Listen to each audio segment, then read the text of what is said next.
Assalamualaikum warahmatullahi wabarakatuh, and good day to all.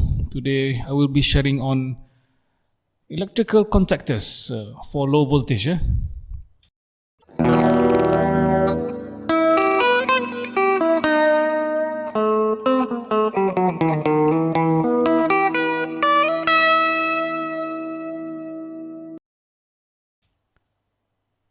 So these are the topic that we will be going through. What is a contactor?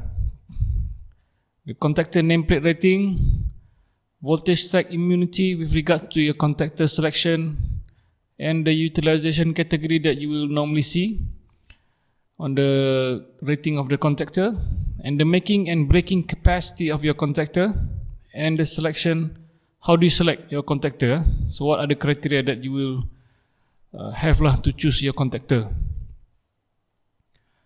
So a contactor is basically a solenoid operated device. So there's a solenoid within the contactor that will pull or will mechanically latch or magnetically latch the contacts. Normally open becomes closed, normally closed becomes open, and so on. So it's similar to the normal auxiliary relays. So these contactors are made based on this standard IEC 60947-4-1. So there are some requirements already specified within that standard. For example, the operating duration will be 8 hours, uninterrupted, temporary 60 and 90 minutes. Then there will be a lot of utilization category. For example, in this case shown is AC3. We have AC1, AC2, AC3, even up to AC14, AC15. And also DC1, DC3, DC5. So there we will learn more in the utilization category slides. And there's a start-stop cycles, 1 to 1200 cycles per hour. This is part of the testing. Mechanical endurance, electrical endurance, and the rated current making and breaking performance according to the utilization category. So for example, if you are buying a 150 amps contactor of category AC3, so the contactor would have gone through its prototype testing with a minimum breaking current capability of 8 times the IN, so which is around 1200 amps, and also a minimum making current rating of 10 times, which is around 1500 amps. And these are the testing conditions at a power factor of 0.35. So this is table 8 from that particular standard 60947-4-1. So depending on the type of utilization category, there will be some testing requirement. Okay. So let's see the typical contactor nameplate rating that you will find or when you buy. So number one, it will be based on the type of load that you will be using it for. So whether it's a resistive load or capacitive load or inductive load. And how frequent do you plan to use it? Start-stop frequency. For example, when you use this contactor, you're going to start-stop a motor every 10 minutes, every hour, or once a year, or every 6 months. So that will define your utilization category. So this is utilization category. As you can see here on this contactor, we have a few utilization category, AC1, AC2, and AC3. So AC1 is normally for resistive type loads, for example a heater or things like that. Okay, while AC3 is for start and stopping a motor. If you're using this for to drive a pump, to drive a compressor, so this will be the rating AC3 So, and then next we have rated voltage 400 volts. So at 400 volts, you can use up to 10 amps. If you're using this at different volts, for example 240 volts or 400 volts or 440 volts, so the kilowatt rating will be higher. So then you convert that to the continuous rated current based on that voltage. And we have the rated current. This is 10 amps at 400 volts. So if you go to if you're going to use this for 500 volts, you can go up to 5.5 kilowatt. Let's say 0.85 power factor, that will be somewhere around 7 amps. So at the different operating voltage, it will be different current. So like in this case, if you're using this for AC1, it can be used up to 25 amps as compared to AC3, only up to 10 amps. So you have to be careful when you are selecting. Don't just look at the amps, must see what is the utilization category for AC1 or AC3. Rated power, okay, covered. And we also have some basic impulse level, which is the impulse voltage tested for this contactor. This is 8 kV. This is typical for most low voltage application. And we have other ratings such as the rated coil voltage, which is not shown here, maybe on the other side of the contactor. But typically we will have the coil voltage may be using AC coil or DC coil. So AC coil will be 12 volts, 24 volts, 110 volts or 240 volts. So DC volts maybe 24, 48 or 110 or some other voltage. So it depends on the type of the coil voltage. So, and then we will also short circuit rating. This is normally not mentioned on the nameplate of the contactor. This kind of data you will have to look into the data sheet of the manufacturer of the contactor. But you can always refer back to the standard. If you are buying an AC3, the making and the breaking would be a minimum of 8 times and 10 times. So that is the standard requirement based on the IEC. And some other things that you might want to specify is the auxiliary contact requirements. So the auxiliary contacts on the standard contactor may not be enough, so you might have to add additional auxiliary contacts to this contactor. Okay, then maybe integrated overload relay. This is for contactor for power contactors I would say power contactors directly connected to motors. So you will have that integrated overload relay. And then you may also want to, but this is not on the rating maybe or may not be, if that contactor is complying with the voltage Sag Immunity standard, normally semi F47. So this is if the use of your contactor for your loads requires such application compliance to this semi F47 right through during voltage dips or voltage sags. So with regards to this voltage Sag Immunity, I'm showing you here 2 typical standards that specifies the voltage Sag Immunity requirement. So we have here semi F47 and also IEC 61000-4-11. So we also have some other standards such as SEBIMA, which is typically for the computer industry. So semi F47 is voltage dip or too long voltage dip. So this is the requirement. For example, if your contactor is compliant to semi F47, it can sustain a voltage dip down to 0% or voltage sag of 0% voltage for up to 20 milliseconds or 1 cycle. If your contactor is also compliant to this one, there's a voltage sag at down to 50%. So your contactor should be able to write through if the voltage sag at 50% is less than 200 milliseconds and so on. So when they say your contactor is compliant to this standard, it means it has already been tested under this voltage Sag Immunity requirement. Whereas for the IEC 61000-411, it may not only consist of the contactor but the total equipment under test.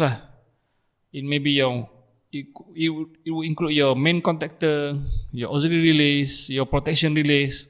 So when you do this testing, right through test, it will test the equipment as a whole set.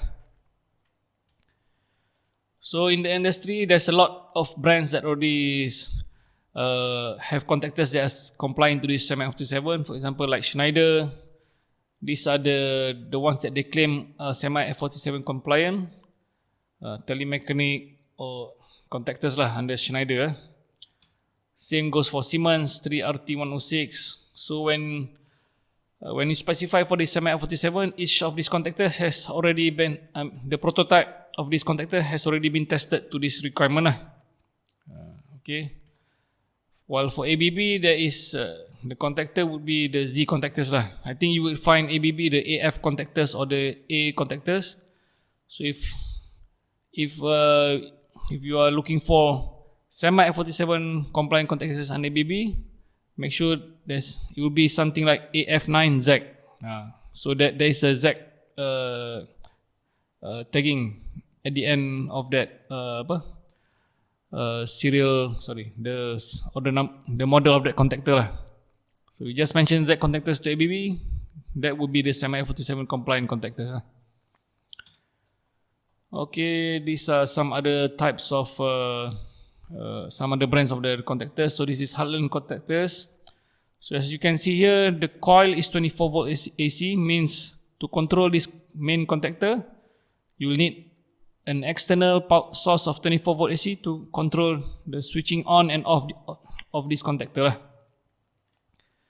And here it mentions 40 amp full load amps is 50 amps, and depending on the type of load, single phase or three phase, and what voltage, there will be some current. And this one specifically mentions this is used for hermetically refrigerant compressor. So this is a specific contactor for this application only. On the right side here, we have BCH Electric Limited from India. And here it mentions if you're using this for heaters, switching off and on heaters, AC1, so you can use it up to 50 amps. If you're using this for AC2 or AC3, like starting a motor, it's only up to 40 amps. So the coil here, it doesn't mention, but it mentions here that the standard is complying to 60947-4-1. Okay. This is contactor. Next, we go on to the utilization category. So this is the most typical that you will find AC1 and AC3. So AC1 is non-inductive, purely resistive, such as heaters. Then AC2 is used with slip ring motors, while other type of motors, squirrel cage, this is AC3 so you're using, if you are start and stop squirrel cage motors, make sure your contactors are AC3. And AC4 is also for squirrel cage motor, but with much more frequent start-stop. So we call it maybe inching motor, plugging like your overhead cranes or your printing machines. So the contactors used for that must be more robust, so it can withstand much more frequent start and stop. Because like overhead crane, 1 second you'll be going forward, then the next second you'll be going reverse, then you'll be going forward and reverse, so very frequently So your contactor must be AC4. So if you're using AC3 for overhead crane, so that contactor will not last long. Maybe after a month or less than that, it will burn. The coil will burn, or the contactor itself will burn, because it's not rated for inching operation like the overhead crane. So AC1, AC4 for DC application, similar. They also have DC1 category, DC3 category, and DC5 category. So depends on the type of your loads. So you will select what kind of utilization category that you need to use. This is AC7A, AC7B, AC7C. This one not too much for industry. I think for building, commercial building or commercial industry would be most of the wiremen will find contactors with this kind of rating. For example, when you go to a hotel, you check in, you put inside your card, then you can hear the contactor comes in. So most of the time, that main contactor will be using this type of contactor, AC7 utilization category contactors. So if there's a lot of aircon there, then it will be AC7B. If just a normal one single horsepower aircon and the rest are just normal lighting loads, AC7A would be sufficient. Okay, and we would also have AC14, AC15 and DC13 lah. So I think in the most used would be AC1, AC3 and AC7 lah. Okay. Next, on the making and breaking capacity of the contactors. So as you can see here, we have our first row here, first column here, which is the, I see here is the current made and broken. This is the making and breaking capacity of the contactors. So for example, like the AC1, it can only make and break 1.5 times of the rated current of the contactor lah. While AC3, the contactor is already tested to make and break at least 8 times the rated current of the contactor. For AC4, 10 times, and so on. So you know that if you are buying a contactor used for AC3 application, so you can break and make a fault current up to 8 times the rated current of the contactor. So that is why sometimes we use the contactor to break earth fault current, because the earth fault current most of the time it's quite small. Because your ZCT use is maybe 1 amp or 2 amps primary current, so you can use that to trigger the opening of your contactor instead of your breaker. But if that is a short circuit current, like a 3-phase short circuit, that one you need to make sure your breaker trips or your fuse melts your fuse triggered instead of your contactor. So if you use your contactor to trip on a 3-phase fault, so your contactor maybe after one time or a few times breaking, tripping, opening on that fault current, your contactor will be damaged. So when people ask you whether contactor can break or not make or break a current, a fault current, yes, but only to some extent. Like AC3 up to 8 times of the rated current, AC4 up to 10 times.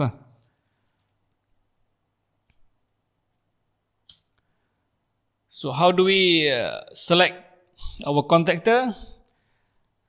Make sure the frame size and mounting fits the area. Make sure you know what is the kilowatt rating of your load. For example, your load is, you are buying this for a 132 kilowatt motor. So make sure when you buy a contactor, the rating is minimum 132 kilowatt contactor AC3. Don't buy a 132 kilowatt AC1 contactor for motor application, because if you refer back to that nameplate of that contactor, if it's AC1 132, the AC3 would be much lower, maybe 90 kilowatt or 100 kilowatt. So in the long run, your contactor will overheat because it cannot carry that, it cannot sustain the starting current of the motor, and it'll burn or the coil will burn. Okay. So make sure the kilowatt rating is at what operating voltage and for which utilization category AC1 or AC3 or AC4 and define how much contacts that you require because from this contactor you might want to send the status of the contactor off or on to some other